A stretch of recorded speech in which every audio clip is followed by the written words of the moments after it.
When it comes to self-development, no matter the method you use, the vital point is to practice. If you're ready to transform your life and claim the potential inside of you, then you're in the right place. Welcome back to the Vital Point Podcast. I'm your host, Jonathan Schechter. As a transformation coach and breathwork facilitator, I'm invested in making the dynamic landscape of personal evolution accessible. My goal is to inspire you to take action for yourself, because you have the capacity to evolve and bring your intentions and dreams into the world. There's never been more access to so many incredible modalities that can help you on your journey. This podcast will help you learn simple methods you can use to transform your life and share the stories and wisdom of practitioners who are doing the work so that you feel inspired to go and practice, because that's the vital point. And I'm still buzzing from my conversation with today's guest, Noel Coakley. Noel is a psychotherapist and meditation facilitator. He's also the director for the Boston Center for Contemplative Practice and an assistant director with Dharma Moon. And that's where I met Noel during the Dharma Moon Mindfulness Meditation Teacher Training earlier this year. He's a mental health counselor, former school teacher, and he's been practicing meditation since 1996. Very aligned with the Tibetan traditions and currently the Yungdrub Bon. He's been fortunate to learn from over 100 teachers, including His Holiness the Dalai Lama and His Holiness the 34th Menri Trizen.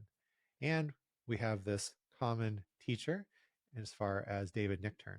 Such a wonderful conversation that we just had that dipped into really the heart of, Buddhist practice and the heart of what I think a lot of people experience when they have these unity consciousness experiences or experiences of non-dual consciousness within holotropic states or, plant medicine, psychedelic spaces. This experience that at our core, there's nothing to fix. There's nothing to improve or to work towards, that we are this Buddha nature innately. And that doing these different practices is really just removing the things that are keeping us from experiencing this truth, that, we do have this innate Buddha nature within us, all of us. And so we really got into that and talked about, how do we embody that in an authentic way without bypassing, without, intellectualizing, and also taking into account our unique Western upbringing and, some of the sort of societal or cultural ideas and beliefs that might come along with that. We also get into just really what it means to be embodied with these teachings, to use mindfulness in a very practical way, in a way that enriches the rest of our experience, and where we're able to take all of our experiences and the different parts of our personality and the different parts that we may have identified with, and use those as opportunities to continue to remove those obscurations, to use these opportunities as grist for the mill, as Ram Dass would say, and to trust and love all these parts of us. One of the things that I really liked about Noel's message that he came back to a few times was that we have to have the compassion and the wisdom. We can't just have the wisdom without compassion. Otherwise, that's where we get into some trouble in terms of bypassing or, intellectualizing what we're working through. What a wonderful conversation. And Noel was kind enough to offer a visualization compassion meditation for you to follow along with at the end of the episode. Definitely listen to the whole interview so that you can get some of the unpacking and sort of ground explanation of the practice. But I love doing these practices along with the guests, and I had a really beautiful experience. So my hope is that you are able to connect and work with this practice as well. And Noel has some upcoming uh, offerings, some classes, as well as some free offerings that we linked on the show page. So definitely check that out. Really just invite you to take a few deep breaths to connect to your breath and the present moment and drop in with Noel Coakley. Welcome to the Vital Point podcast. Thanks for having me, Jonathan. It's good to see you. Yeah, definitely. We met during the Dharma Moon Mindfulness Meditation Teacher Training, and I have to say one of my favorite moments during the whole training. We just for the background for the audience, we had 5 different sort of weekend sessions, and then during each one of those weekends there would be like an intensive session where we would be meditating for like 3 hours, rounds of sitting and walking meditation. And one of my favorite moments was a night where you were leading, and I could tell, even though you had your microphone muted, there was progressively more rain and storming happening where you were. And it was so cool to me. Like I was really aware that you were trying to be like thinking about everybody else doing the meditation and really aware of muting your Zoom. And at some point you went inside, but just to me, like there's a vital point of meditation, right? Like you didn't go, it's, like how am I supposed to concentrate on my breath when there's this rain and probably thunder and lightning happening? How dare this happen to me? Right. Like just enjoying the beauty of the moment. And I was just imagining you sitting there and just being able to like experience that for me in the desert, like now it's the monsoon season here. So we're getting some really cool rainstorms. But at the time it was like, oh, like I can imagine being there with you. It looked like you were like on your porch and just a beautiful sort of setting for that meditation. Yeah, that was fun. It is really nice. It's lovely to sit out there when it's raining. The thunder was cracking. And I was worried, how much is the mic picking up of this thunder? And I think it popped off on one of them during one of the sits. I was like, oh, I hope I didn't startle anybody with that.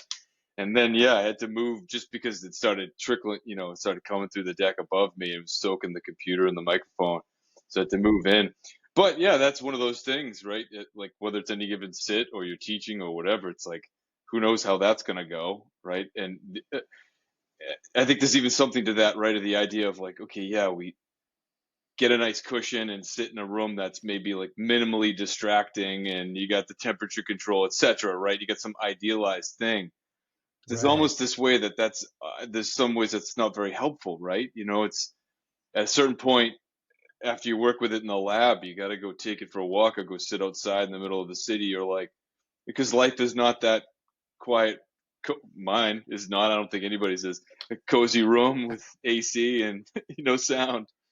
Right. Yeah. I work with a lot of people right now that are, in a residential treatment center for behavioral health. Yeah. And when that's one of the things I always mention in my mindfulness group is like, this is the reason that I like to practice with my eyes open, because if I can only use these skills, like you said, like, I'm feeling upset or like, kind of discombobulated. I need to go sit in my room and turn the lights off and, get rid of all the sound and shut out all the, stimuli. Well, what good is that skill for me? Like, I want to be able to call upon this and be aware of it and be able to use it any time of the day, regardless of what's going on. Yeah. In the thick of the mess. That's why when you see like when I mean, any of us idealize like some state or some set of conditions in meditation, right? Or the idea of like going on a retreat, which is good. Mm. It's not a bad thing. But then thinking like, oh, I got to be in the middle of the mountains. I got to be in the middle of wherever, some quiet, leave society situation in order to do this. It's a good thing to refamiliarize with this thing that we then hopefully carry outside of all that. Yeah. Yeah. There's such a good reframe in, making that that pivot to like whatever comes up is grist for the mill, or I think like one of my favorite sort of teachings from, I believe, who's coming up for me, I'm sure somebody else has said it too, is Dilgo Kensei Rinpoche, was like that adversity reveals your hidden faults. And like, so adversity is really that teacher of like really pointing out like, oh, this is where I've actually integrated what I'm practicing, and this is where I still have some work to do. Yeah. Yeah. You remind me, we shared David Nichtern as a teacher, and he learned from Dogen Kinsey for sure, or at least met him. And I always think of him saying, if you think you're enlightened, let me know how your Thanksgiving dinner goes, or something like that. Or like, where are you Thursday afternoon at 3:00? To the same point, right? It's like just having it in these idealized areas. What good is that? Yeah, absolutely. So you brought up David, our mutual teacher, Yeah. and there was something that I was curious about, because you're the main sort of, or at least the first teachers that you've worked with were of Tibetan descent, Yeah, right? that's right. Yep. Yeah. So what are some of the differences and maybe similarities between working with a teacher that, came from, Tibet or, India? Their culture is different. Maybe there's a language barrier there, Yeah. versus like working with David, because that's something that we both have in common, right? We both have David as a teacher, and I think our main teachers are Tibetan. Right. Right. Well, and then I think what we have in common with David as also students, us as students, and himself as a student, is having teachers that are Tibetan, right? So Right. has gone through that as a student. Yeah. So and most, I think most of us, I mean, we're only talking a generation or two at the most, Right. as far as Western culture, really that being an available thing to us all. So I think a lot of people are in this situation, and my experience is, I'm not trying to dodge it and let's get into it a bit, but like it's been different with every teacher, in that each one of the teachers that I've known from that background has had a different view on the sort of like, no, we've done it this way, this is how we do it, and that's why we're going to do it that way. And the other side of the spectrum of like very open to different ways of talking about this, still keying in on like, let's learn it how we learned it first, but then you can take it and run with it. So really think there's like a person to person difference on Mm. how that's done, and so different teachers, I think, just have that kind of openness to hold on to the essence, and understand the situation being always different as to where you're sharing that, you know. So I think there is, I think, a difference as well with a lot of the Tibetan teachers are growing up in a situation where whatever your degree of spiritual practices, where you're still growing up in a culture where all the iconography is around you, it's all mixed in the water wherever you are, So I think that's probably a difference for us in our culture too. I wouldn't say spiritual iconography is mixed in the same degree it's probably mixed in those cultures. Would you agree? Yeah. Yeah. Yeah, definitely. Yeah. Yeah. No, like in Tibet, like it's just everywhere, Yeah. and Yeah. I'm reminded of like teachers that I worked with when I lived there for a year, that, they were just, I remember going on our sort of like our holiday break, and one of the teachers was like, cool, I'm going to go do prostrations for the next month. And I was like, you're going to do what? And she was like, yeah, like, I don't have the time to sit and do all the preliminary practices for retreat all at once. Mm. So I use my breaks from school to like get a chunk done. Wow. And I think that was such a cool idea, because, even I think for most people that are practicing, these traditions in the West, it's like, it's this very like all or nothing thing. Yeah. At least that's how I was. I Yeah. was like, oh, I want to go do a 3-year retreat. Well, I have to quit doing everything and just devote my life to doing this retreat, right? Yeah. Doing these preliminary practices, instead of the way it's just sort of integrated there. And like, even if you don't want to sit down and, meditate all day, or even, maybe feel like you have, a regular meditation practice, a teacher's going to be like, cool, here's some mantras that you can say, or, do circumambulations every day. And that's a mindful practice that you can do, or use this prayer wheel. Like, there's all these ways that the practices are so integrated into their culture. Yeah. And Yeah. that's one thing I noticed that's different. Yeah, agreed. And also a culture where, I mean, we live in the capitalist, very work centered, productivity culture, right? So like the time Right. of day, the time of your life to dedicate to that, you kind of got to do your own battle of making that space in our culture, Right. right? That might not be the same probably in other places, I presume. You don't have to make the argument for why you need that space in your life or you need that kind of time, and we still got to carve that out here. Yeah.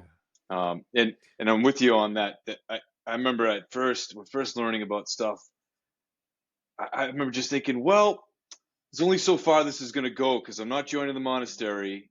I'm not moving out to the mountainside and going to be a hermit. So I guess this is going to be a limited situation. Um, and I've definitely come around on that, and I think a lot of us have just recognizing that is one way to go, and there are people doing that, but actually this life and the situation we have right now is actually a great situation as well. It's maybe even the ideal situation for us individually, right? Like this integrating into Yeah. different things. So we might not have the same kind of maps for how that looks, but it doesn't mean it's not an ideal situation for our practice, Yeah. It gives, whatever we're going through gives us those opportunities, to practice and Yeah. to have those realizations. And yeah, and in a way, it's really rich with experience, right? It's like, you gotta figure out how to make this work in the middle of this, environment that we're Yeah. in and navigating, like you said, this, sort of capitalism driven sort of environment, rather than going and sitting in a cave, or, having people support you, like, oh, you want to go do retreat for 3 years, Yeah. cool, we'll help you out with that, Yeah. right? Yeah. Like, Yeah. most people are just gonna kind of look at you funny, um if you say that here, like, well, Yeah. what are your plans for the next 3 years? Like an interview question. I'm gonna go be in retreat. Like, Yeah. what? Would you be open to paying my rent in the meantime and sending Right. food? I'll come back with something to show. Yeah, yeah, it's just a different situation, right? So, but it Yeah. must be the ideal one for us for whatever Yeah. reason. And I think within, there's these sort of, not sort of, there's these unbroken lineages of the within the Tibetan Buddhist tradition, right? And it's always been something that I've been fond of, as far maybe what's drawn me on a subconscious level to the Kagyu lineage, is Mm, as opposed to maybe sort of this, let's call it like idealized, very serene, like perfect monk sort of looking, mm, idea that a lot of people have when they think of the Buddha or Buddhists. The Kagyu lineage is full of these misfits, mm, and like people that, like, started off as criminals, or started off with like a lot of yeah, human material to work with, yeah, right? And yeah, then figured out how to transform that into Dharma, into, realization, and into compassion and wisdom. So yeah, it's like, it's really cool that we have these examples of sort of what we're working with, right? Like, I don't know, I can't speak for anybody else. I don't feel like a monk. I don't feel like I have very much realization. I feel like lots of days I feel like you know, Isaac wrestling with the angel, you know, of like trying to remember my Dharma practice and really like embody it, Yeah. than something that's just completely sunk in and, you know, walking with this complete serenity. Yeah. I'm glad you brought that up. That's a good point. So I guess I should even say it's a totally different culture. What you brought up, those Mahasiddha stories are examples from those things, right? Of people just working with a situation like this one's a barkeep and this one's a prince and this one's this. Everyone's got their own trappings and everyone's got their own. And this one's a musician, and then they got taught through that situation, right? Like not Yeah. leave that and isolate, but here's how it is through your own life. I'm glad you brought that back up, man.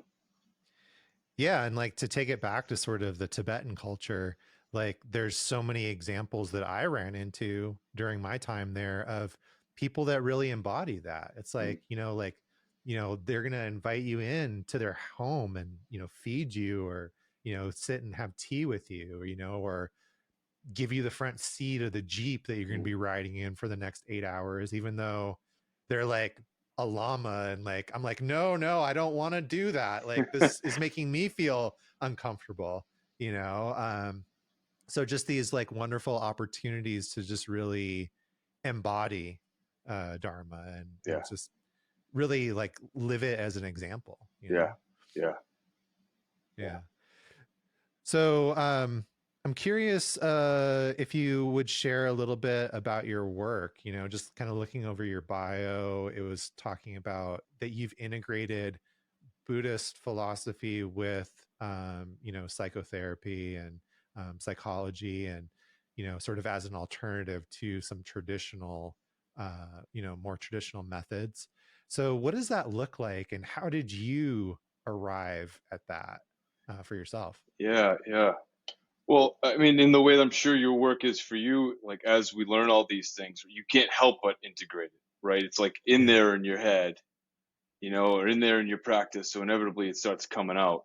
And so, I mean, the way I work is a reflection of my own learning and healing and continued recovery process in and of itself, right? It's like, so I can't isolate any one piece of that. So part of that was being a client in my own psychotherapy. Part of that was connecting with the lamas and the teachers. Part of that was reconnecting with my body, happened to be through yoga practice for me.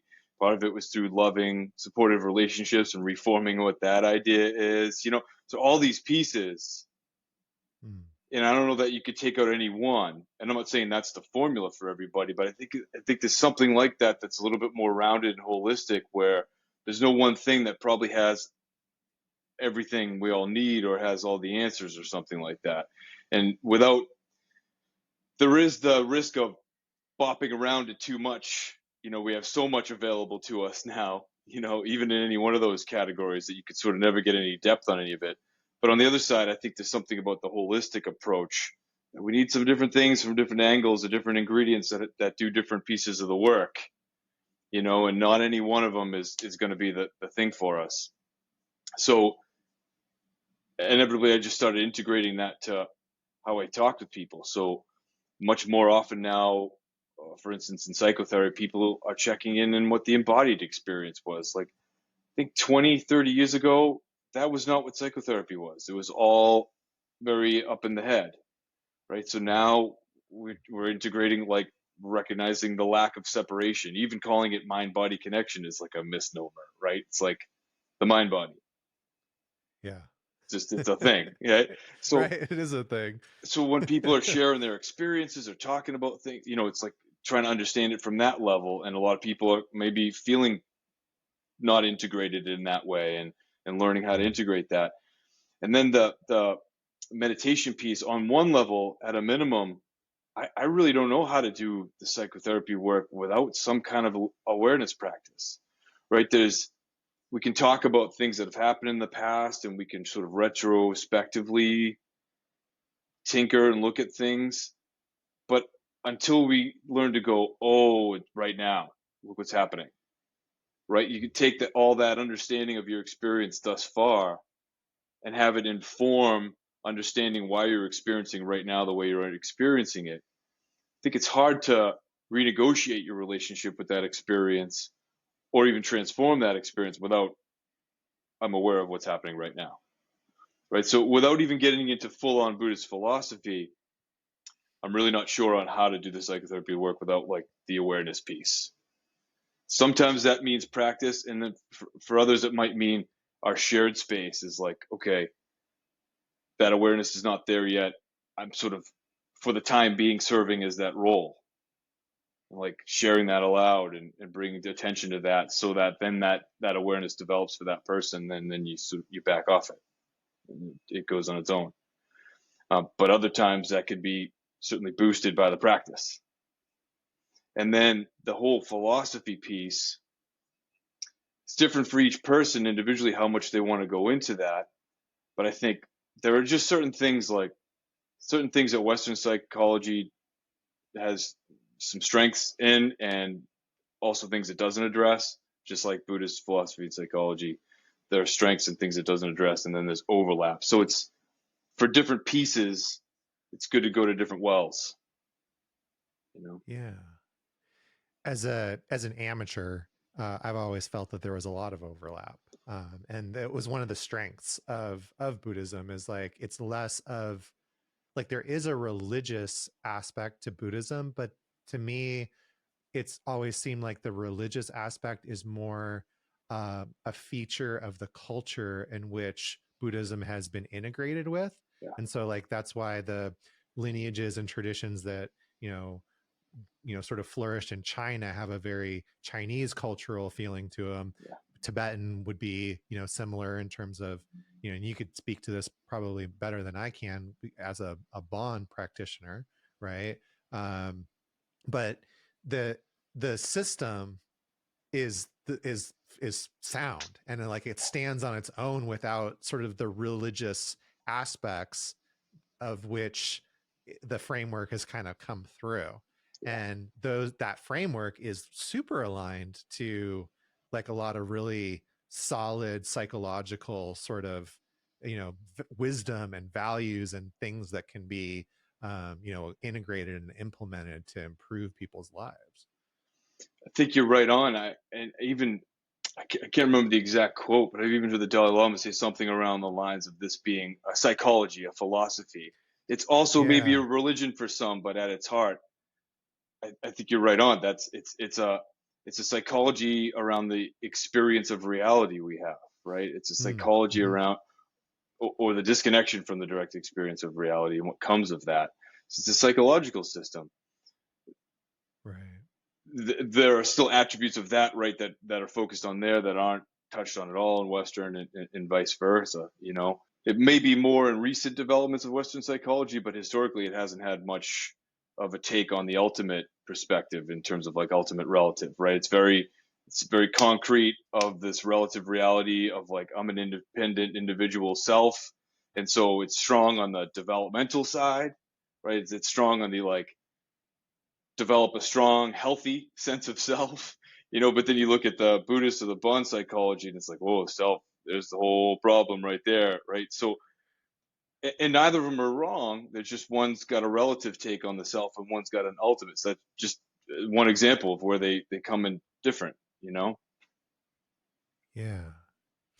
Yeah. And that relative piece is important as well. Before we started recording, I was sharing something that was kind of coming up as a curiosity around that of, how do we keep sort of the ultimate view within Buddhism, right? That we inherently are not a fixed self, and that we have this Buddha nature at our core, right? That's what is solid, is like our innate nature, and everything else is, just sort of a result of our circumstances, which some people might call karma. Yeah. But, you could even just make it simpler than that and say like, the experiences that you've had in this lifetime, the family you've grown up in, the culture you've, grown up in, all those things that, you identify as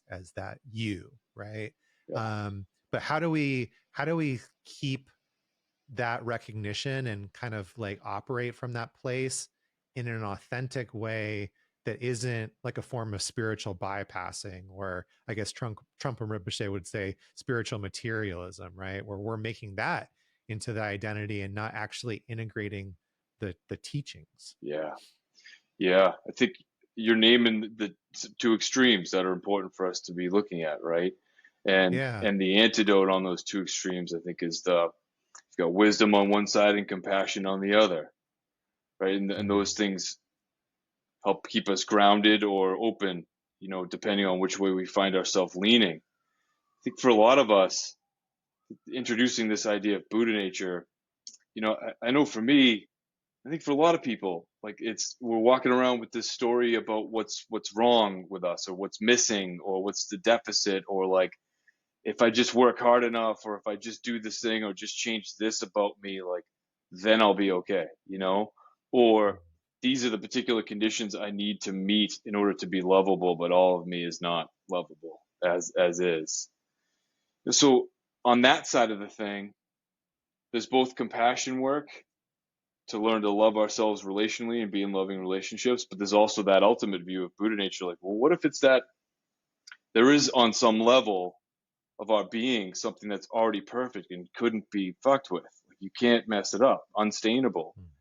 And we learned all the stories on top of it that there are the deficits, or there are the conditions. We learn conditional love, so we build a whole personality, our whole life around trying to meet those conditions. So I think there's something for us to unlearn about that, which is helpful for that ultimate perspective of like, look, we're not any of these stories. We're not limited by any of these thoughts. We're not limited by this habit of mind that we keep going to. There's something beyond that could never be touched by any of that. But then on the other side, you mentioned bypassing. There's a way that we can not deal with any of that. You got to get real intimate with the knot that we've made in order to realize that we're not that. You can't just go like, skip that, or let everything come up that comes up without any responsibility for it and be an asshole and be like, well, it's Buddha nature. Like, Right. And there's a lot of dodging around that for sure. And I think we're all going to do this, because a lot of that knot is the pieces that are hard to look at, right? And we're guarded and defended, and it's vulnerable to go there, or we don't like that part of ourselves or something like that. So you don't want to look at it, or we don't want to look at what we're capable of. So some balance of the two, the compassion and the wisdom. And then if we can go too far on that wisdom side, right, get checked out, get nihilistic, too spaced out, like with no grounding and no compassion for the fact that like you can have that view fully intact. You don't lose the relative experience. It doesn't surpass the relative, or it's not better than. It's just the other side of the coin, right? So we can lose that compassion for like, could be totally enlightened. I'm still going to experience Noelness and Jonathanness. We have to hold that compassion. Like, as long as I got this body, we're gonna feel that. So there's danger on both sides, right? Absolutely. For me, there was that was one area where that, adversity came up as an opportunity to like re-examine some things, some hard truths within myself, right? Is, I've, I there's a part of me that wishes that I had been practicing meditation for 20 years solid, but I've been practicing Buddhism for 20 years. Yeah. And, a few years ago when I started to go through this sort of, let's call it spiritual awakening in sort of the modern vernacular, I really only had my mindfulness sort of resources. And I had this intellectual view of, what we're talking about, right? Of non-duality, of not an independent self, and sort of this meta ultimate view. And so when things would come up that were uncomfortable, instead of like really being connected to them, being present with them, being, feeling them, it's almost like I could just apply this lens of like, well, this isn't really happening. And if I just watch it, eventually it's going to move through me and be gone, just like a sort of like a mundane thought of like, if I'm sitting there and I'm meditating and the thought comes up like, man, a cheeseburger sounds really great right now. Like that doesn't derail my whole meditation experience. Yeah. It's really easy to like sort of label that as thinking and come back to my breath. Right. And then I found myself in this place where things started to thaw out, trauma that was stuck in the body started to like come up to the surface because I wasn't suppressing it any longer. And I was doing more introspective and investigative work on myself through various means. And all of a sudden I was in this place where I was like, oh shit, the mindfulness isn't really helping me right now. Yeah. And it's not even that the mindfulness wasn't helping. It's just that I was bypassing my authentic experience, which was, in that moment, experiencing suffering, experiencing like the pain of, these things that had happened earlier on in my life. And the only resource that I had was to try to like bypass my way through it. Yeah. And it stopped working. Stopped working. And it was really scary, when it first started happening, because it was like, oh shit, what do I do now? Yeah. Here's this tool that I've had for so long that I've relied on, and it's not helping me. It doesn't feel like it's cutting through. Yeah. So what am I going to do now to change that? In your description there, you're also redefining how we're looking at how that's helping us, right? I think you're naming some of that view that we all might come into of like, oh, mindfulness or meditation, it's going to help like make thoughts or emotions or traumatic things or whatever it may be that comes up that go away. Like it's somehow going to flatten it out and make it all like quiet space in there. And that's right, such a common misconception for us all. And then it starts to get maybe quiet, or you start creating enough of a safe environment in that internal relationship where like, oh, that stuff I defended against, stuff I protected, understandably, now it's safe enough to come up, and then in terms of it's not helping, like it's not going away, no, but it's helping like, oh, this can get the light of day now, I get to feel this now, and then I get to see this and hold it lovingly now. Very helpful, but uncomfortable, and I think for all of us, and then especially in a world where meditation or mindfulness practice aside, we don't get to just sit in our quiet and feel things, right? There's stuff pulling us every damn direction outside of our mind, never mind our own mind. It takes some getting used to go, oh, I'm just going to sit in this. I'm just going to be in this mud. But that's the key, right? That's the healing.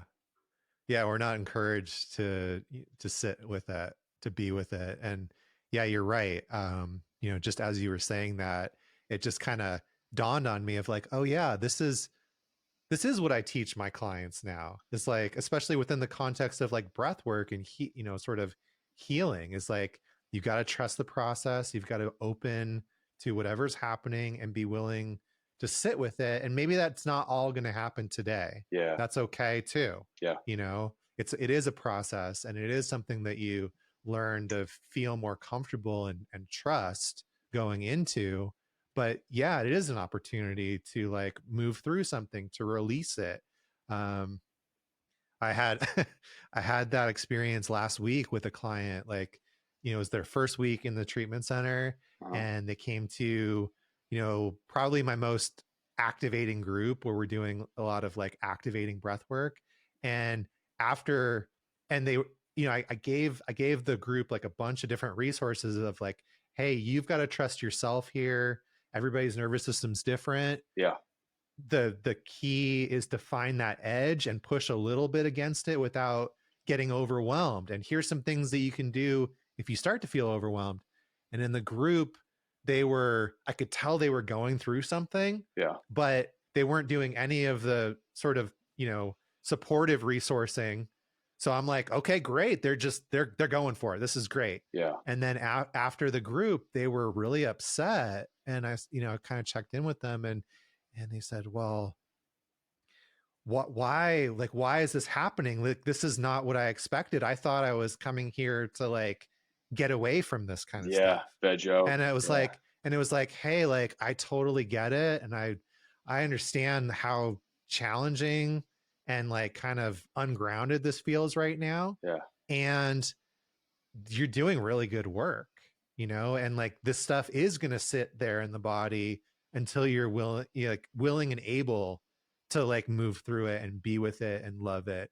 And I know this isn't what you expected, but the fact that it came up to me means that you feel safe Yeah. enough to go there, Yeah. and that it was ready to go. Yeah. Right. Yeah. Like, cause we don't always get into the deepest, darkest parts of like the shadow or the suppressed stuff right off the bat. Right. Like we really have to make ourselves or allow ourselves to go there sometimes. Yeah. Yeah. Yeah. There's a reason why it's in the shadow, right? Or there's a reason why it is called that. And those defenses, those protective parts, that hiding it from ourselves was at one time well-intended and loving. Yes. Right? I mean, it was, yes. So we don't get upset at that. Yeah. It's like that part, if we think about parts where, that part is trying to protect me, but it's just like a battle axe that doesn't have the wisdom to know that this is not the time. So how do we say thank you? You don't have to go anywhere, but we're good. I got this now. Right. And like you said, I think that I think about that with trauma work as a whole. It's a combination of like, okay, I've got the skill sets and some things that I've learned that work for me if things were to come up and I would feel like that was getting out of hand, right? So there's that kind of like learning, and that's a little bit different for everybody. We can throw suggestions out there, but that's a little different for everybody, right? And then you've got that combined with that, you name that safety, that sort of internal relationship environment, which someone can help you with by holding that, like you hold for people when they're doing breath work, or we hold that space. But then everyone's got to get to a spot on their own where internally they've got the internal space that says, I can feel that safety. I can attune like that. I can create that secure attachment environment, attachment in the Western sense, not the Buddhist sense. Like it's that secure relationship environment within which it's safe to go to the darkest places. And I still love that. And I can hold it. And I know what to do.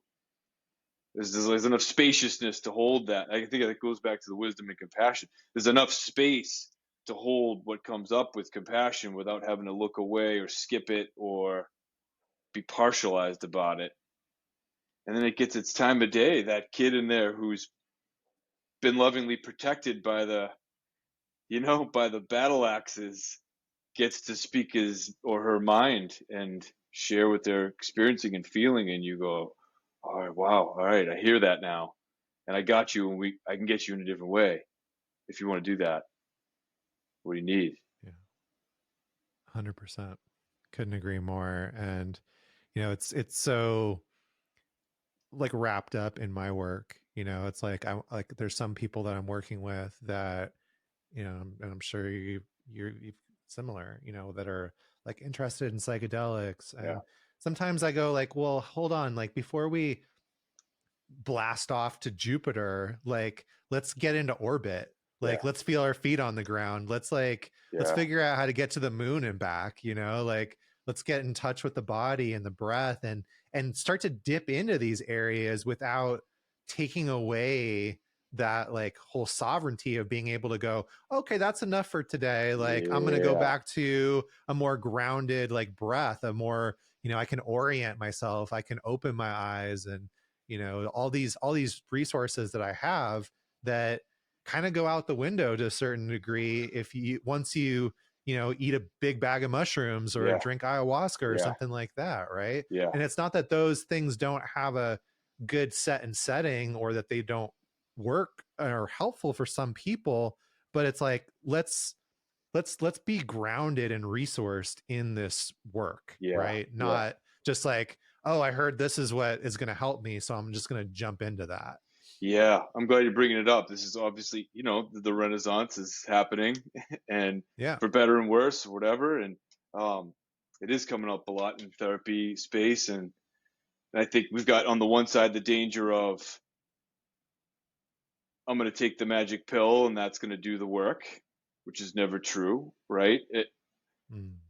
And we've got some of these intense means, right? Whether it be some meditations or some breath work or some psychedelics or any number of things that can speed up things that might take longer without some help, right? So Right. there is that bonus, but I think what I'm hearing you say too, without integrating that into some, all right, how do we build up some skill sets and build up that relationship and build up like some sovereignty first and know what we're going into any of that for, and how are we going to come out of that and take the wisdom from it without now being attached to the intense mean or to the special state.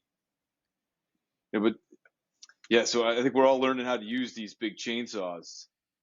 You know, Right. they're good tools for things when they're used right and well directed and skillfully used, but also fucking dangerous. You know, maybe Right. devastating. Yeah, even with breath work, like a lot of people, including myself, get our start with these really expansive kind of holotropic states Yeah, that can be achieved with the breath. yeah, And we're sort of getting out of our body. We're not really being connected to having our feet on the ground and our eyes open and being in this mindful present awareness. I've thought it, and I've had so many clients come out of their first couple, big sort of peak breathwork experiences, and they're like, "Oh, is that what meditation's supposed to feel like?" Because they're getting into like such a sort of like a yin yoga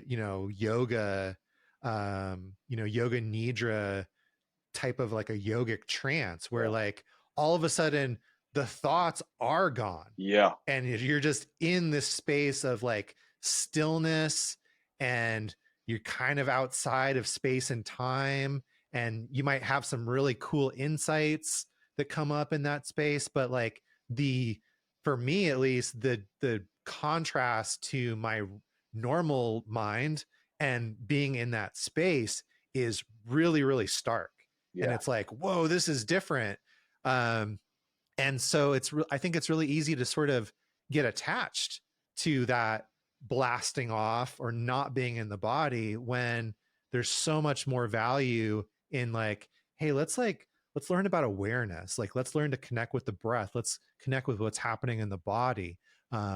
Let's learn to use the breath to help regulate the nervous system, yeah, so that when you are doing this work, whether it's with plant medicines or breath work or different advanced meditations, there's something that you can take away from that. yeah, You're more present with it because your nervous system's more acclimated, more present, and then there's more opportunity to integrate it. yeah, Like, I always think about like going on a roller coaster as a kid.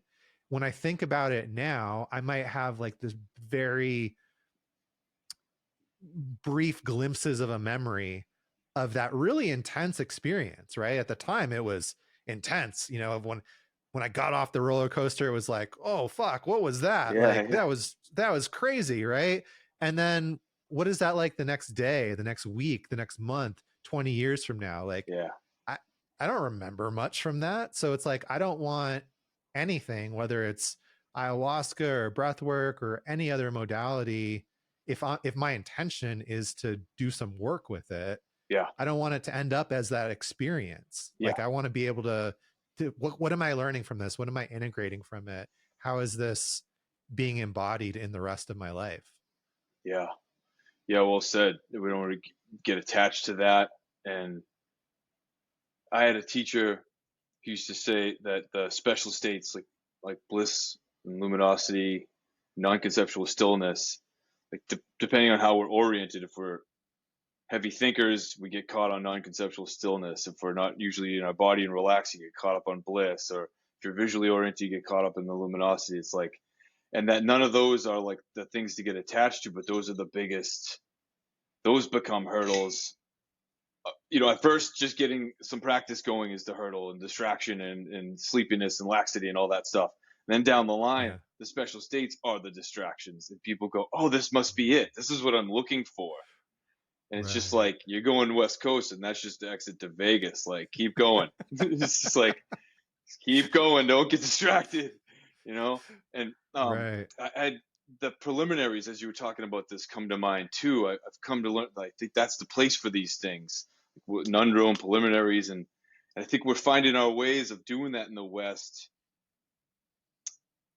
I think therapy might be one of those types of things, but I had a teacher who used to just teach pointing out instructions, go right to Dzogchen, within, people would start within a week, and by the end of the week, they'd be doing these things. And on the one hand, that's great, but not surprisingly, then it became this special thing that happened on the retreat.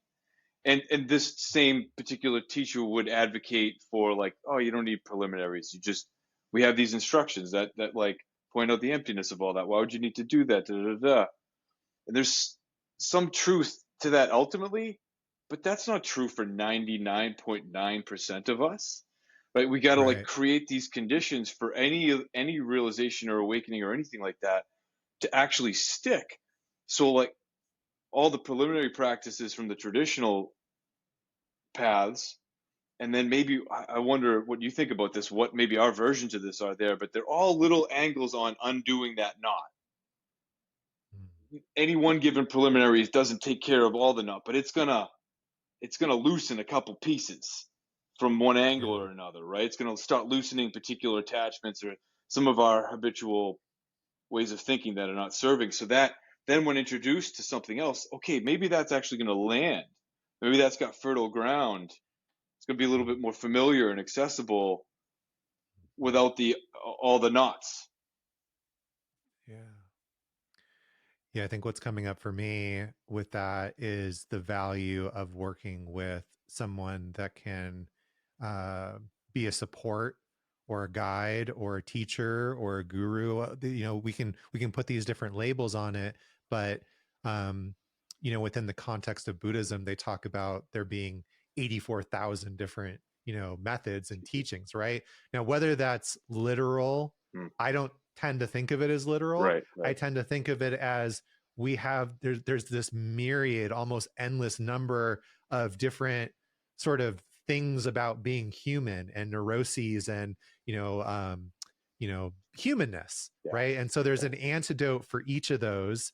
And just when we're whatever situation that we're in, most of the time it's hard for us to see those things that are so close to us. Yeah. It's like being able to see what's on my forehead. I can't see that until I look in the mirror, right? Yeah. And that therapist, that guide, that coach, that teacher is acting as that mirror, and Yeah. they can sort of skillfully guide us or give us suggestions about, hey, well, I think this practice might be really helpful for this thing that you can't see because it's so close to you. Yeah. Right. Yeah. Whereas you might stumble upon that through a book or through practice, but how much faster is that going to go working with someone that can be holding up that mirror all the time rather Yeah. than just hoping you're going to like find your way into it, Right. Right.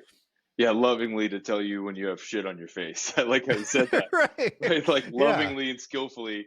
And then, yeah, to not have to think, I've got to therefore learn the 84,000. And if not, then I'm not going to get it. Mm. But there's a Mm. bundle of Mhm. those for each of us that would be most Right. effective. Yeah. I think you're right. It does help to have those like loving teachers who can hold the kind of space as free of their own obscuration on your experience as possible, right? Right. Not totally free from that unless you're totally awakened and enlightened, but ideally someone who's it's more minimal, or and they're at least aware of, this is how I tend to obscure and this is how I throw my stuff and trip on people. Let me try to not do that in this space and lovingly share.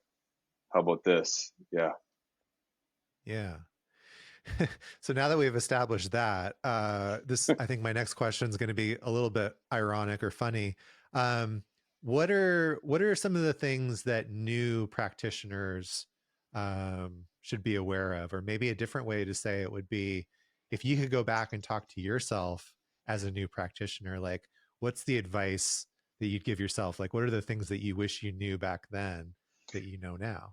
I'm going to loop back to the Buddha nature piece, just in that I know when I first approached practice and mindfulness and Buddhism and all of it, I was still coming from this, I think it's a Western perspective, like the self-improvement path idea, like not yet good enough or not yet meeting those conditions, but if I work hard enough, I'll get to that. And I think that the Buddha nature notion, which is the idea, just to share for others, right, that we're all naturally endowed with the potential for these loving qualities of heart mind. They're always right there, beyond our thinking mind, beyond what we believe that self is. There's something wider than that that's already there, like as standard issue sentient beings. The variable is only like whether or not we've realized that, and the degree to which we realize that, the more we can operate out of that mind space, and then natural qualities come of that. So it flips the idea of like what improvement or what self-improvement is, or why we're doing any of the practices. It's not that if I keep doing mindfulness or keep practicing compassion or keep realizing emptiness, any of those things, then I'll be the thing. The improvement is the idea of being able to see through the obscurations more and more and more, or removing more and more, not getting rid of even all of them, but I can see through more and more of those clouds. And I'm more and more familiar with this thing that's already right here that could never be improved upon or get worse. Yeah. Right. So it just flips the idea of improvement. Like, so to me, even if you're just starting mindfulness, if we're going at it with the idea of like, oh, if I just get mindful, if I just get more concentrated and more aware, like, then I'll be a better person, then I'll be a good this, then I'll be a good that, like, that's going to keep reiterating that conditional love thing. It's going to keep that trip going. It's going to keep it to like a certain outcome. And I think if we can all unhook from that a little bit more, that to me is the heart of it.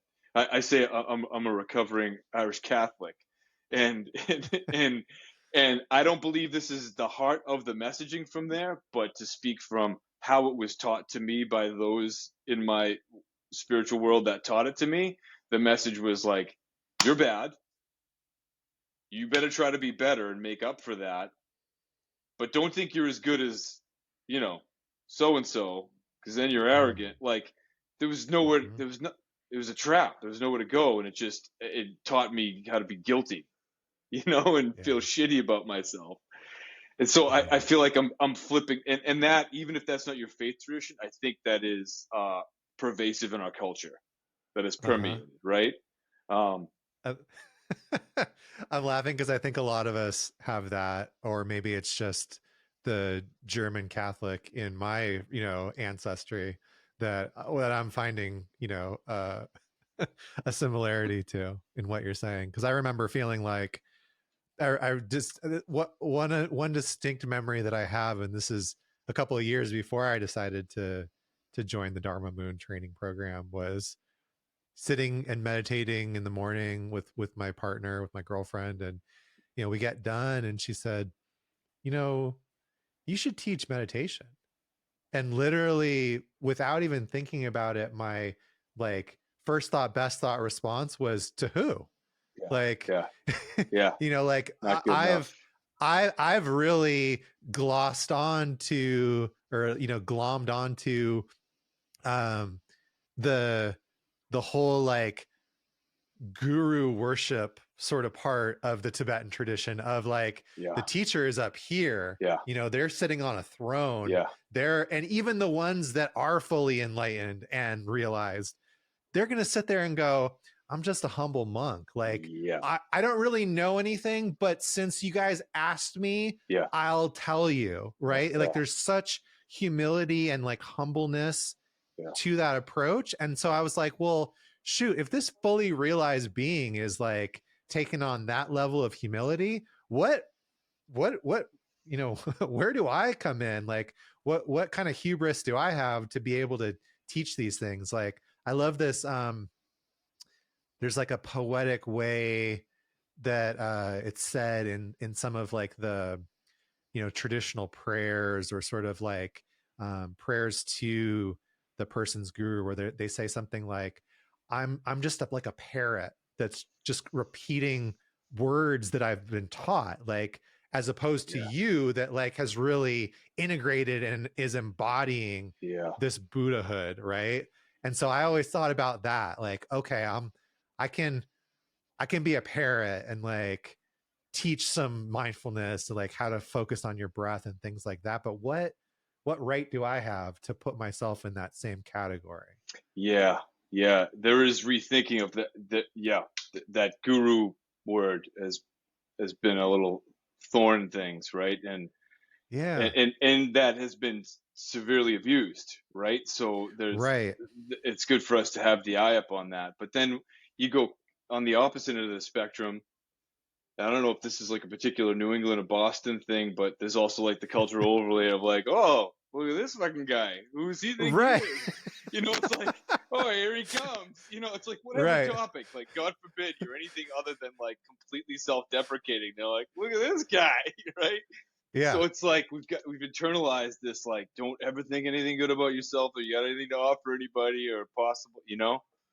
Yeah. But then there's, you know, I have my root teacher now. He's Bon Geshe, and he refers to himself as a Tibetan dog regularly. And he's just like, I'm just a Tibetan dog. Don't listen to me. But look, this is what this says.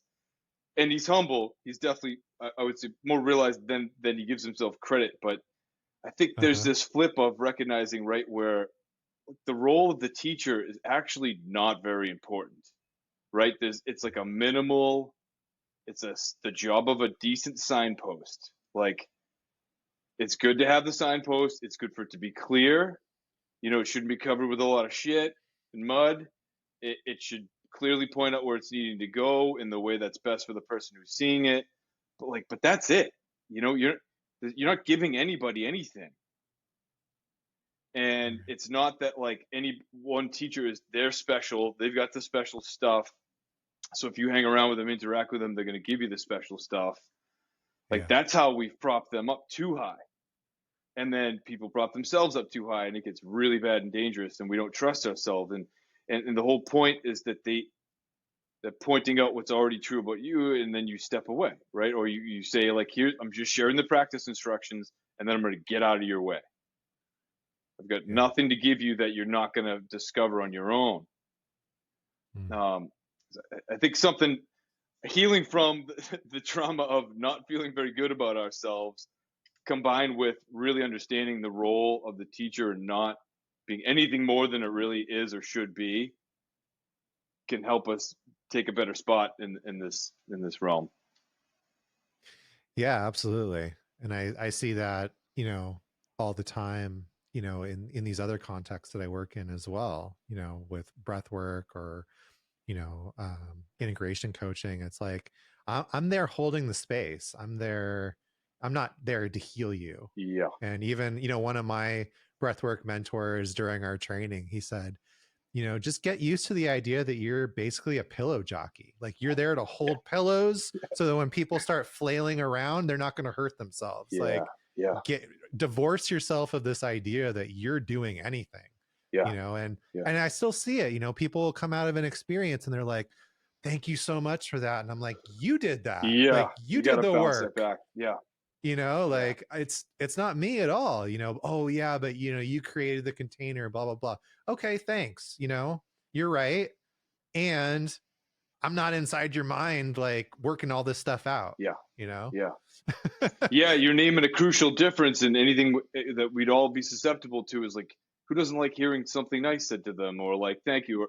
So it's easy to get sucked into that whole thing, but you have to do what you just did, is like immediately reflect, like, that would be a misrepresentation of what happened here, right? Right. I held a safe space for something for you to do, you know, entirely on your own with others around. Right. And maybe from the, you know, to sort of rewind what we were talking about, maybe that's a reason for these great Tibetan teachers to be so humble and to practice that much humility, is like, it's not one person coming up to them after a breathwork circle being like, oh my God, you know, there's people bowing to them all the time. There's people putting them in the best seats, giving them the best of everything. I would imagine that there's a lot of temptation there. At least putting myself in that situation, of like starting to believe some of that stuff, like believing, what people are saying about me being so great. Um, and we're seeing that now in the midst of this renaissance of like, people where their ego or their narcissism or some of their human traits are getting amplified by the set and setting that they're in, whether that's the medicines they're working with or the community that's surrounding them.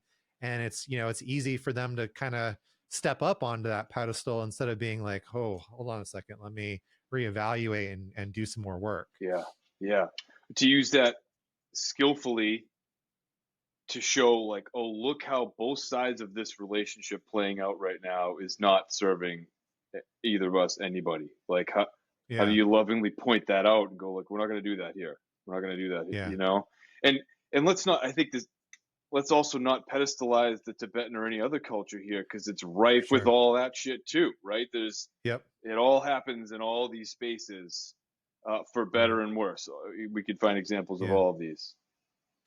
Yeah. I liked when David was on the show, the topic of guru yoga came up briefly, this practice of, kind of visualizing yourself as this idealized guru, figure. And the point that I brought up was that it's really easy for us in the culture and, environment that we've grown up in as Westerners to go awry with that, or like, sort of apply some of that Western thinking or guilt or idealism onto that idea.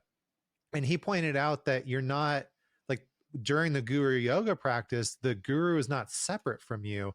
They're looking the same direction of you, like sort of overlaid onto you, right? It's not that you're looking at them and they're separate. You're really, you're just really visualizing and embodying all those qualities that are also within you.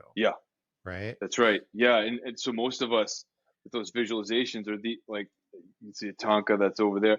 All those visualizations or representations are meant to be like, not as a thing out there, give me some of the stuff, but they're representations of internal characteristics that we've lost familiarity with, that we don't see that in ourselves, right?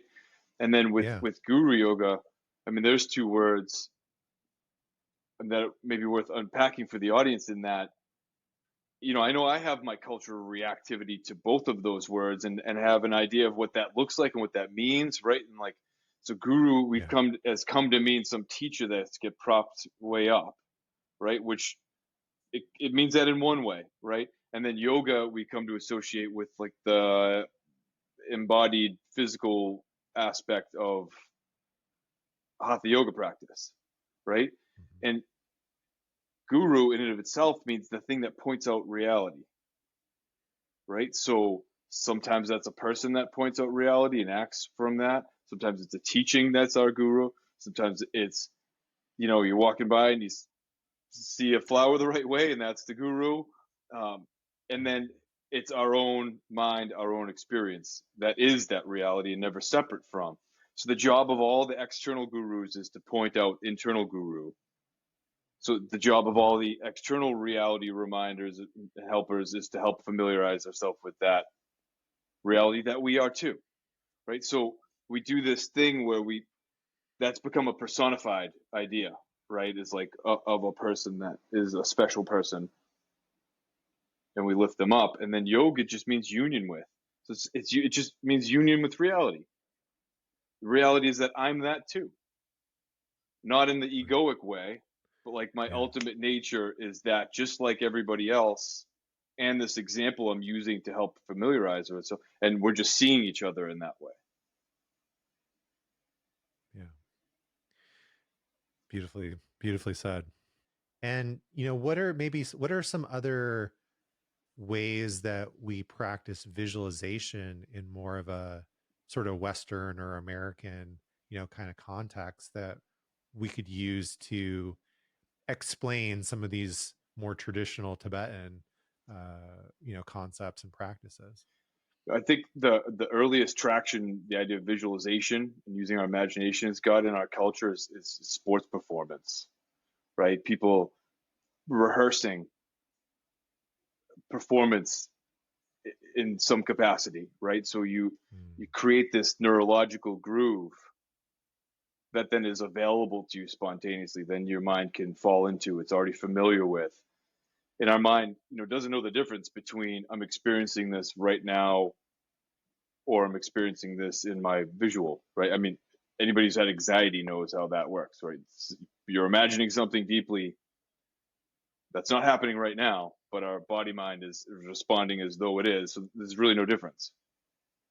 Right. And so that kind of, I think, performance visualization is something people might be already familiar with, that kind of format. And we can use, it's the same idea as what comes up in Tibetan visualizations, where it's like, okay, right now there's already a rehearsed pathway. There's a habit of mind, a way I view myself, a way I view other people. Maybe it's a way I view reality.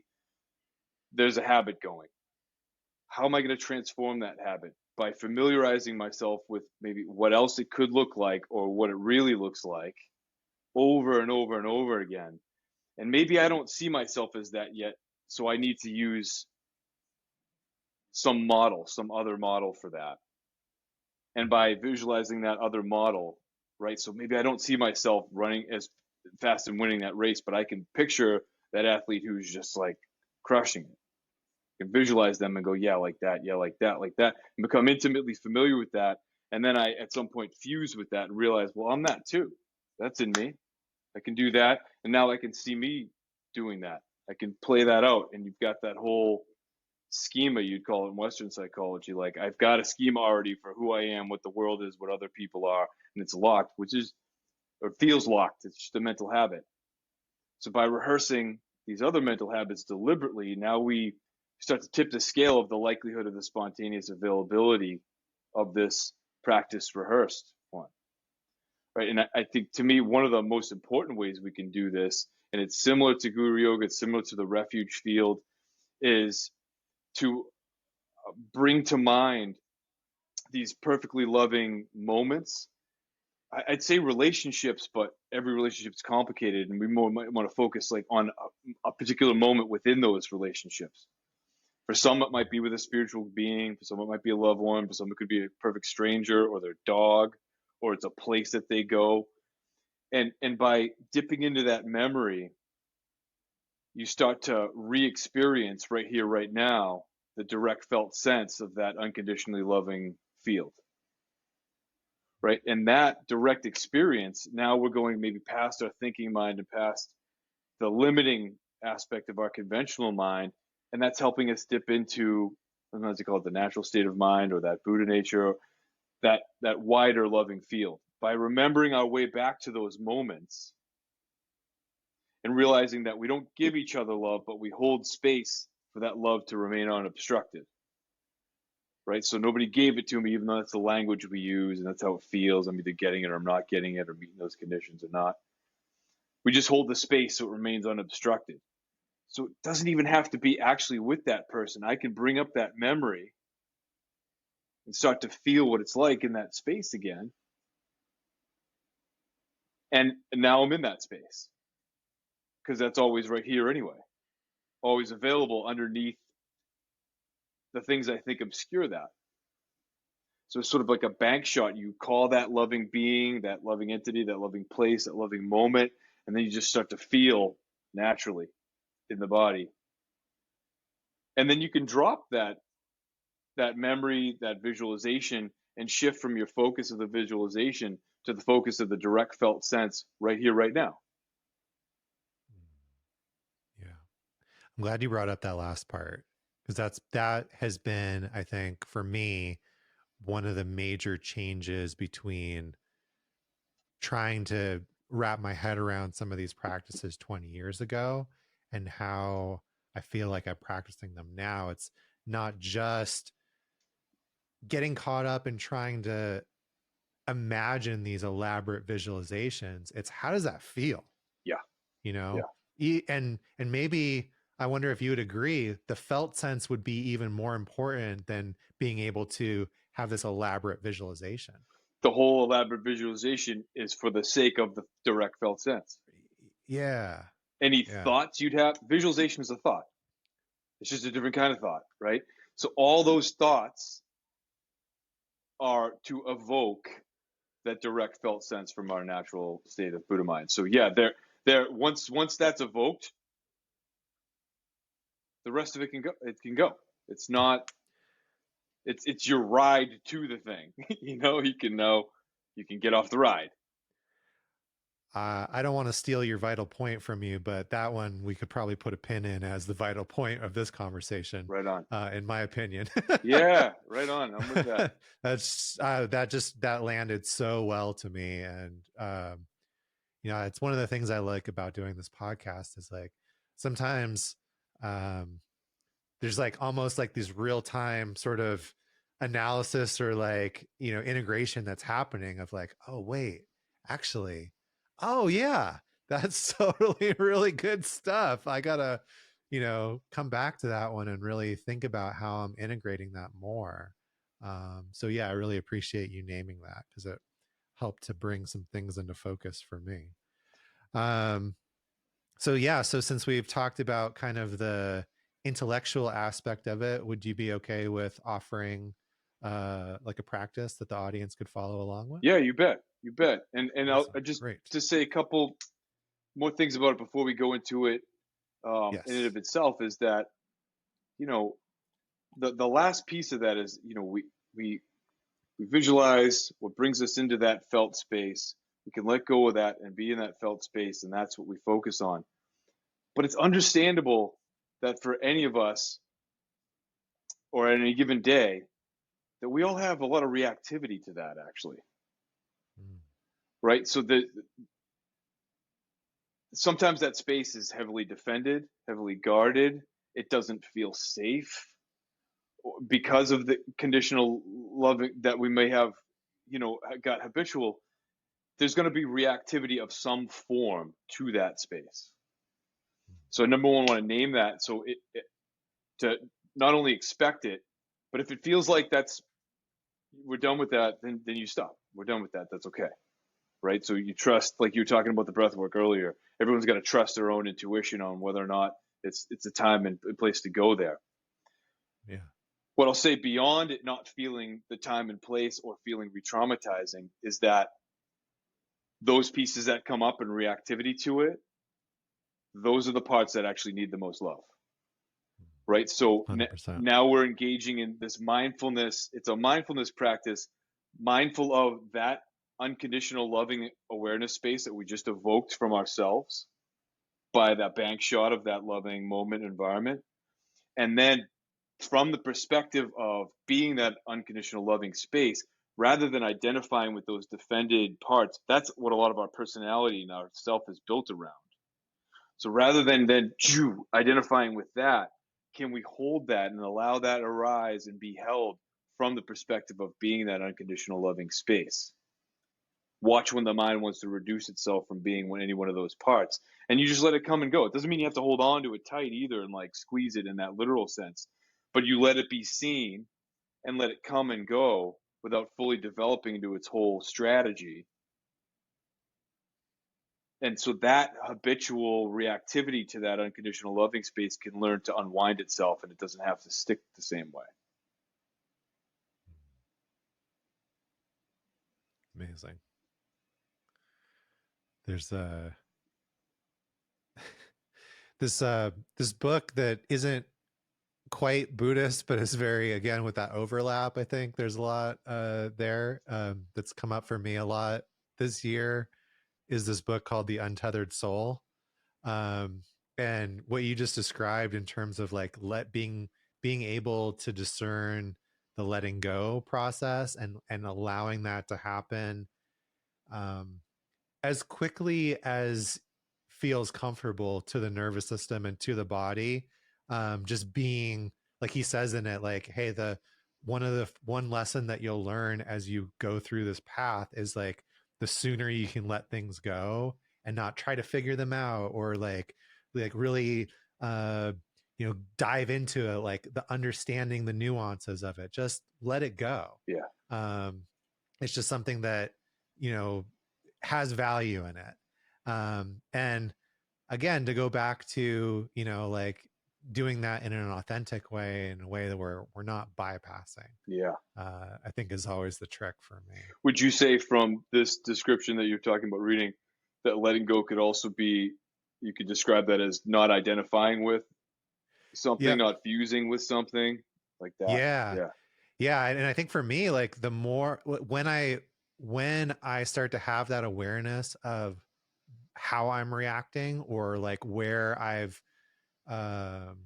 identified as this thing, I start to see it so much clearer.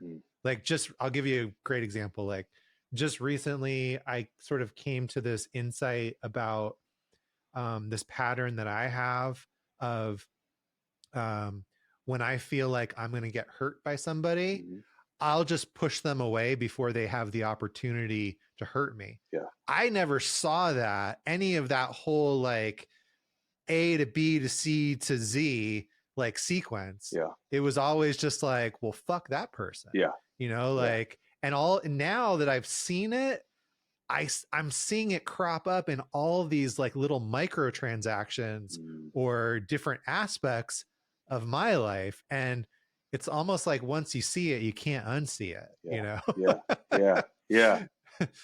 And the intention of that, however, that without having to pinpoint how that kicked off, was to do what for you? To keep me safe. Right. So it was trying to love. It's still trying to love you, right? Yeah. I'm going to keep myself safe by like forcefully removing the danger, the potential, or I'm seeing as danger from this situation. Like, you can't hurt me if I like get away from you first. Yeah. And it's not right. We're going to somehow learn to like take that part of ourself and now murder it, right? Or like club it into submission. Yes. But it's going to keep showing up at the party. We're going to go, thanks, I love you too, and we're good, and we're good. Yeah, I see you. We don't have to be that, but thank you. Yeah, I appreciate it. Right. Yeah, and there might even be some new role for, like that might give me good. I'm trying to think of like a concrete example, but it's like we can sort of retask those parts once we get to know them and unburden them, to use like the language of IFS, for instance.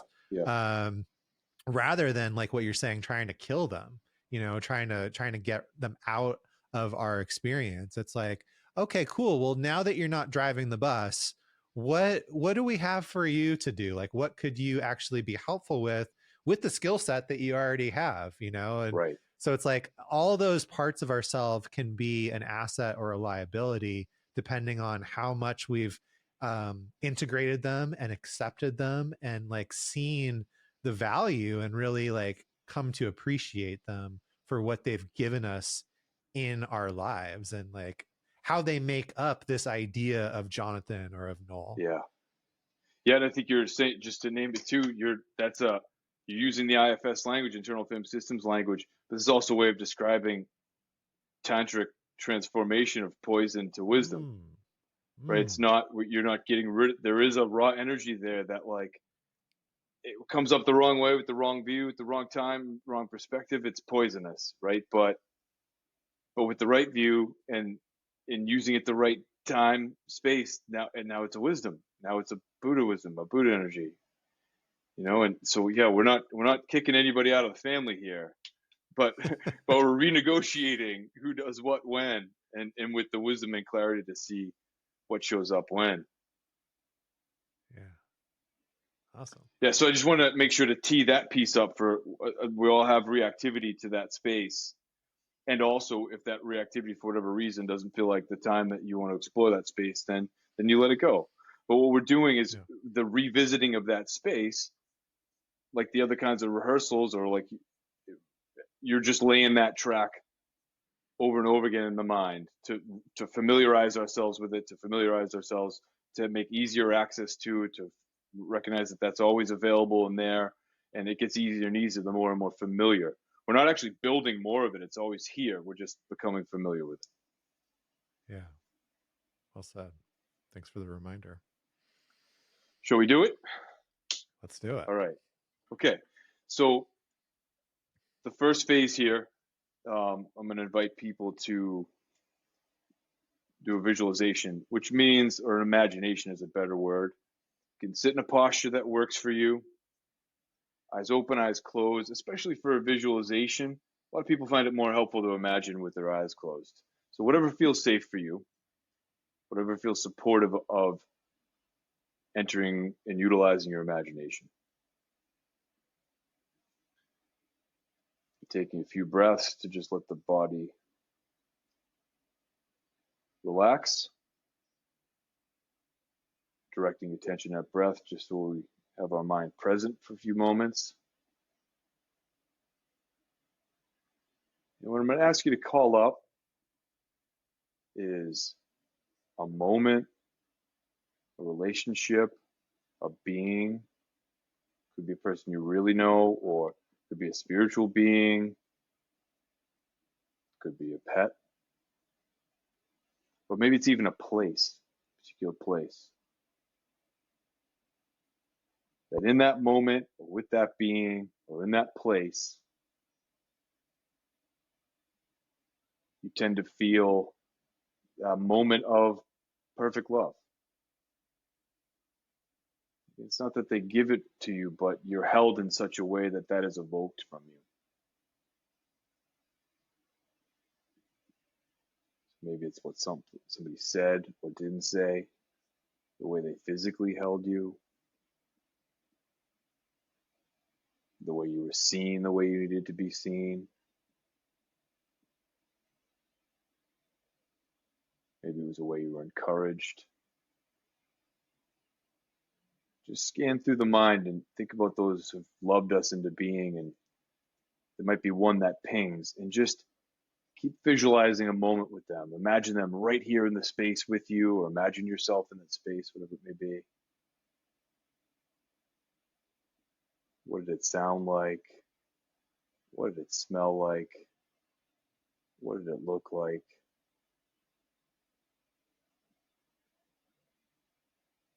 Just steep in this moment. Remembering as many details as you can come up with, and you can make up the rest. It's okay. It's all about re-evoking the felt sense of what that experience was like.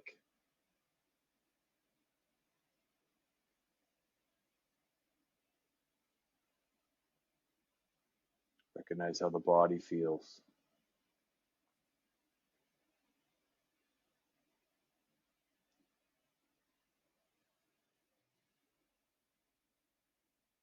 Keep reviewing all the details of that moment until you start to get the felt sense of what it's like to be in that moment, as though it was happening right now, right here.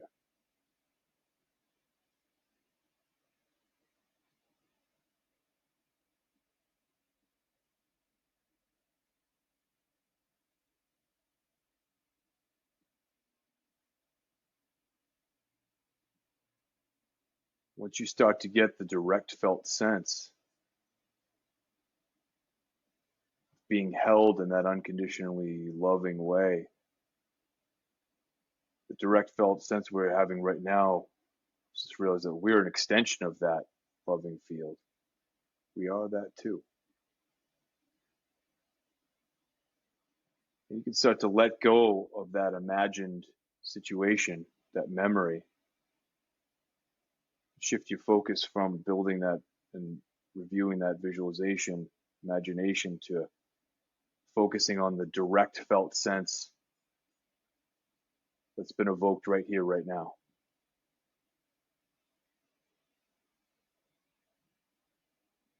Open, spacious, warm,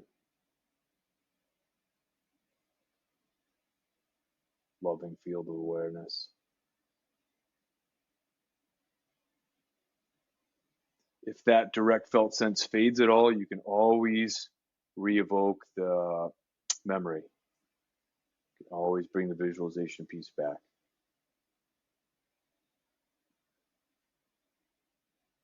But once it's evoked, we don't want to hang on to that. We want to focus on the direct experience right here, right now.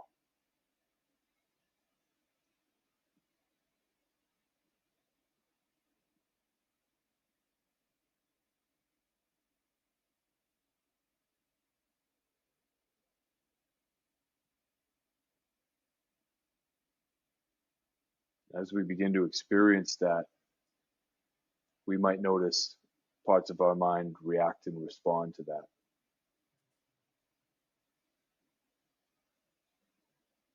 Maybe in ways that are habitual, maybe in unique ways. Thoughts will arise, ideas will arise about it, limiting beliefs about it will arise, maybe emotions will arise and come up. Whatever it is that arises, we're going to allow that to come up. So we're now viewing that from being that unconditional loving space.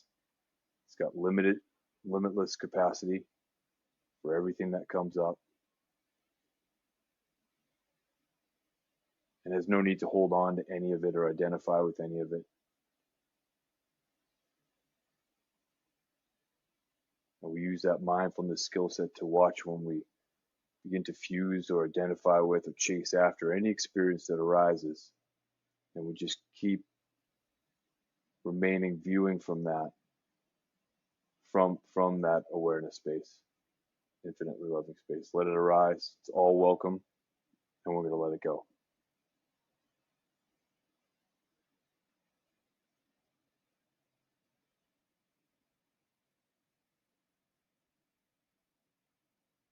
Loving every part of you. Loving everything that comes up, seeing everything that comes up, allowing, encouraging, loving it all, healing it all, thanking it all.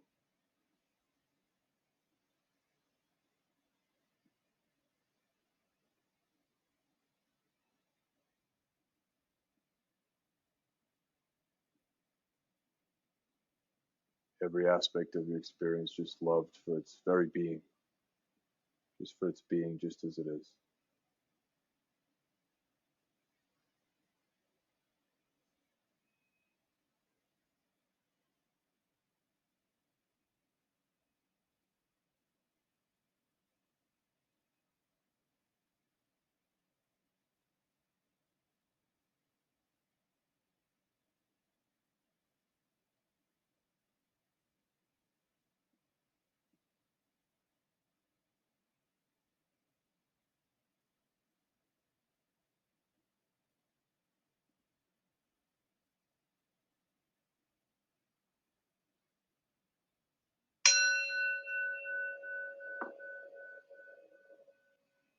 Whenever you're ready, in a formal sense, we can shift out of that meditation. And at the same time, we don't have to change anything about what we're doing or where we're operating from.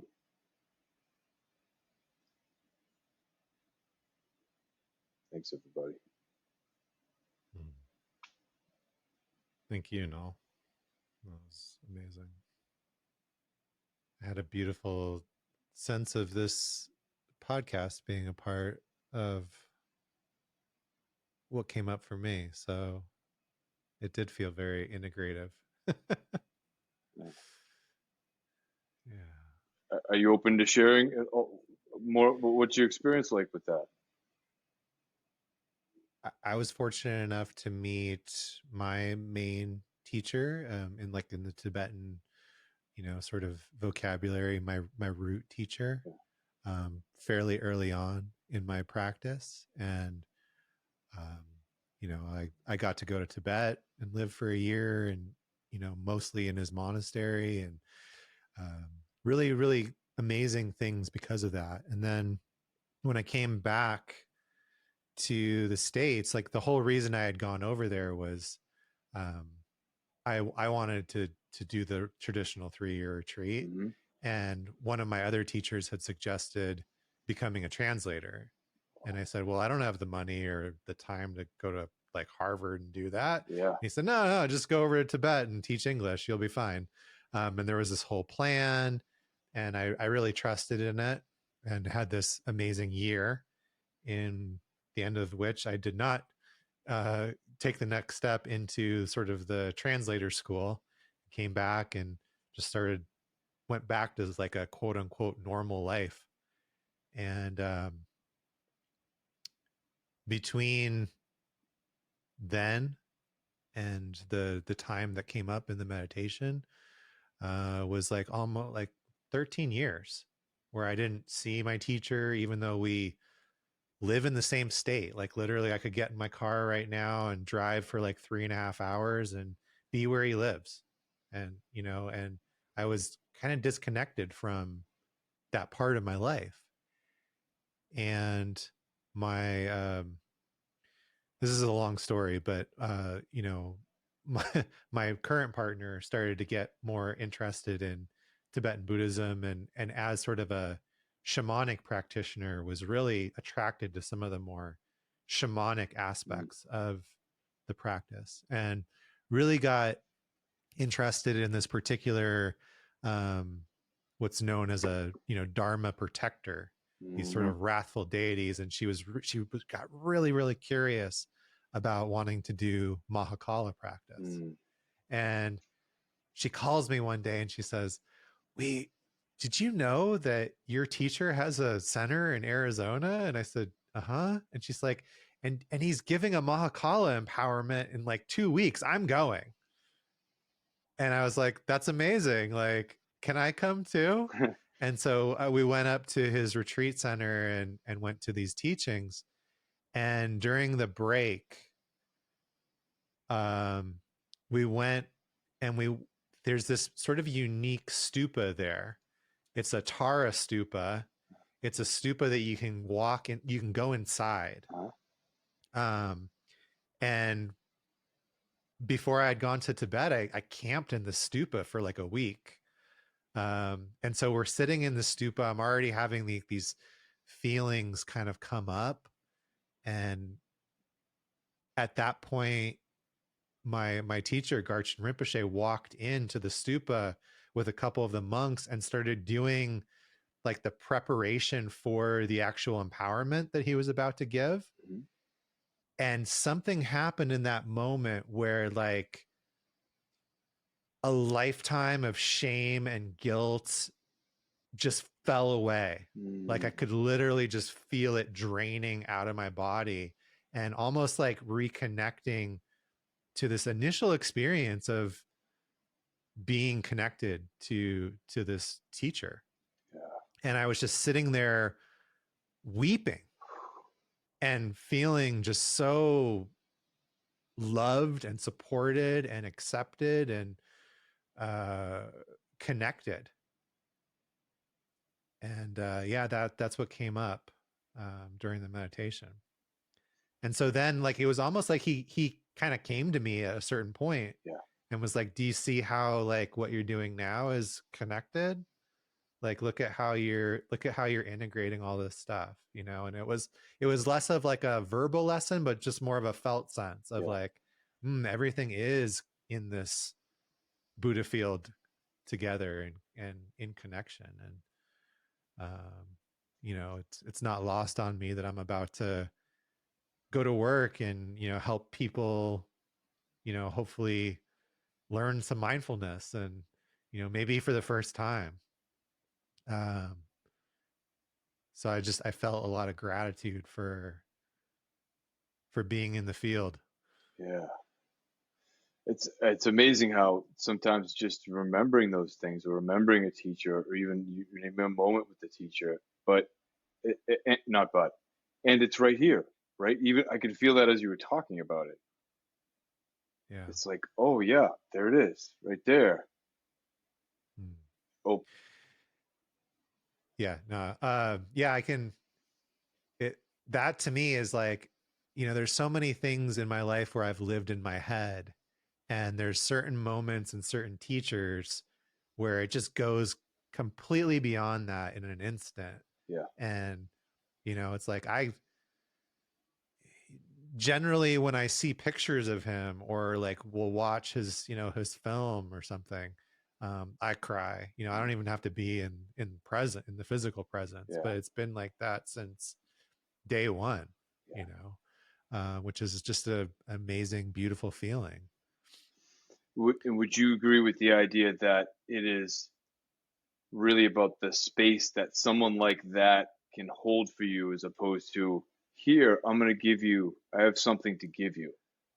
Oh yeah. Yeah. He's just living it by his example. I mean, like the fact that this particular, if we just want to look at him as a human being, you know, that you could be that full of loving kindness and unconditional compassion after being in a prison camp for 20 Yeah. years,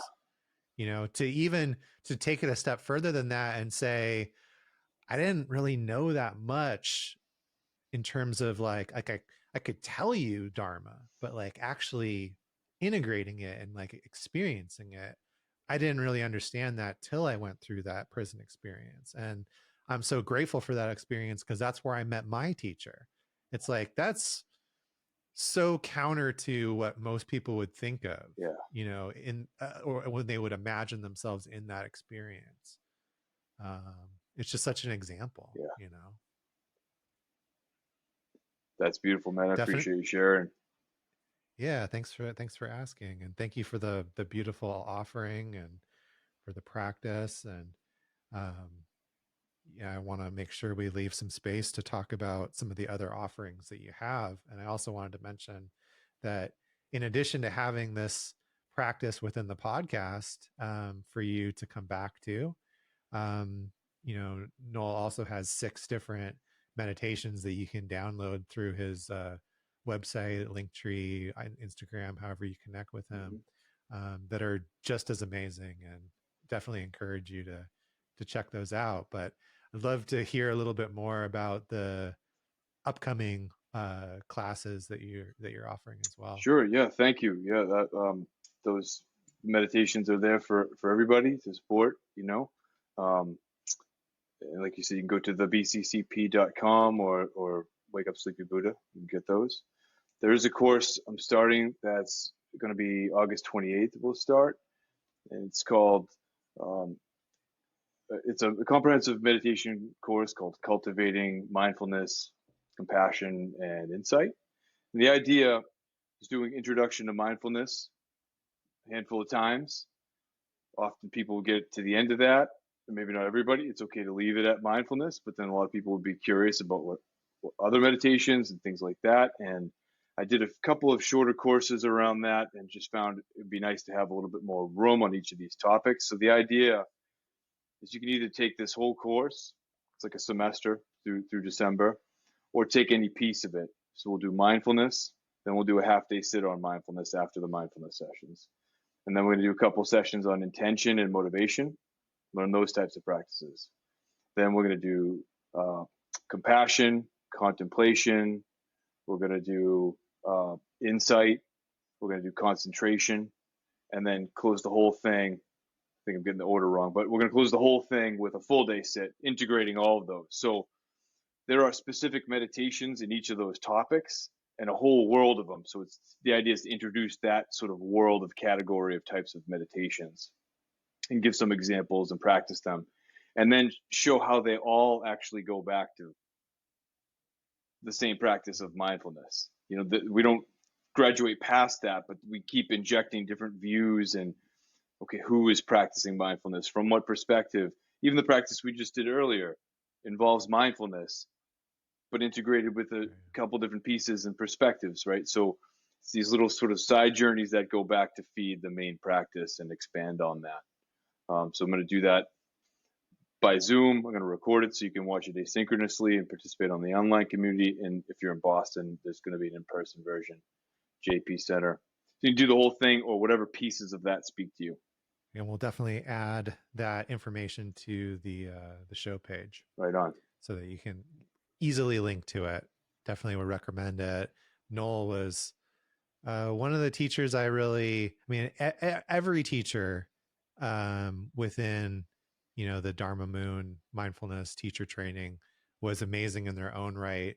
Definitely appreciated Noel's approach And as you just got a chance to get a taste of there, to meditation and to the experience that he brought to the experience.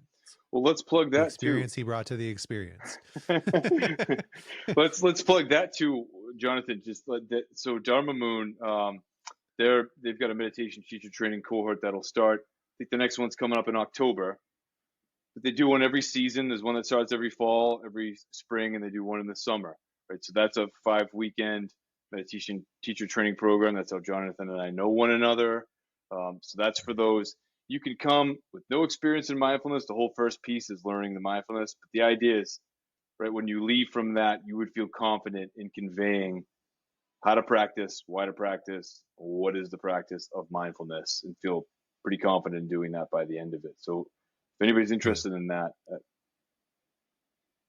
it's a great program. Yeah, I went through it myself. Yeah, definitely vouch for it myself. I felt like I was getting into a place where, with my experience, I could cobble together a first class, but then I was getting into the situation where I was teaching second or third, and now I'm like, okay, well, how do I do that? What do I do? What do I do with people that I've already done the first class with?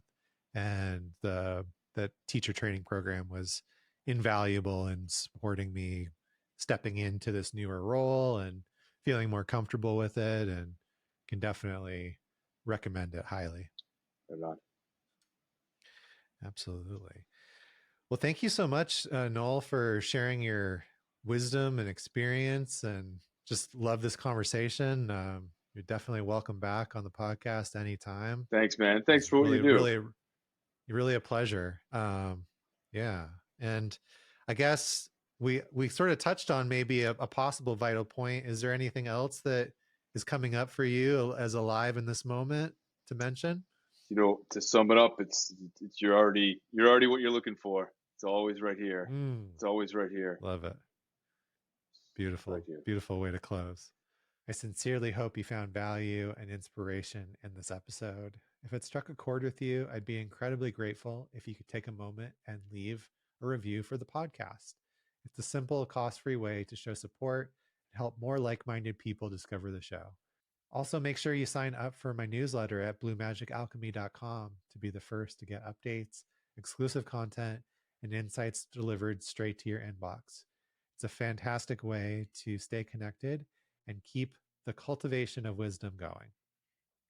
If you're ready to dive deeper into transformation through integration coaching, breathwork, and meditation, I'm here to support you.